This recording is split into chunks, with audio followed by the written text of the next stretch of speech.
বিশ্বকাপের গ্রুপ পর্বে নিজেদের প্রথম ম্যাচে মুখোমুখি হয় বেলজিয়াম ও মিশর।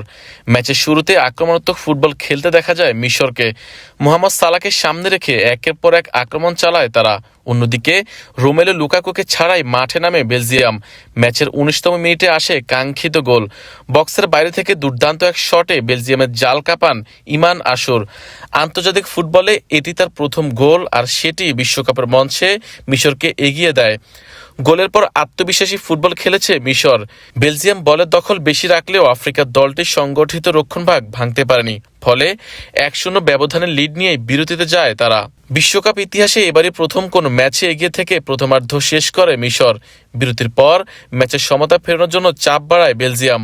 ৫৩ মিনিটে প্রায় গোল পেয়ে গিয়েছিলেন কেভিন ডি ব্রুইনা। ফ্রিকিক থেকে তার দারুণ শট গিয়ে আঘাত হানে মিশরের পোস্টে। ভাগ্য সহায় হলে হয়তো তখনই সমতায় ফিরতে পারত ইউরোপের দলটি। তবে অপেক্ষা খুব বেশি দীর্ঘ হয়নি। ম্যাচের ৬৬ মিনিটে অবশেষে সমতায় ফেরে বেলজিয়াম, যদিও গোলটি আসে কিছুটা অপ্রত্যাশিতভাবেই। বদলি হিসেবে মাঠে নামা রোমেলু লুকাকুকে ঠেকাতে গিয়ে নিজেদের জালে বল জড়িয়ে ফেলেন মিশরীয় ডিফেন্ডার মোহাম্মদ হানি। আত্মঘাতী ওই গোলেই ১-১ সমতায় ফেরে বেলজিয়াম। চলতি বিশ্বকাপে এটি তৃতীয় আত্মঘাতী গোল। দীর্ঘ সময় এগিয়ে থাকার পর এক মুহূর্তের ভুলে মিশর হারায় তাদের মূল্যবান লিড, আর নতুন করে জমে ওঠে ম্যাচের লড়াই।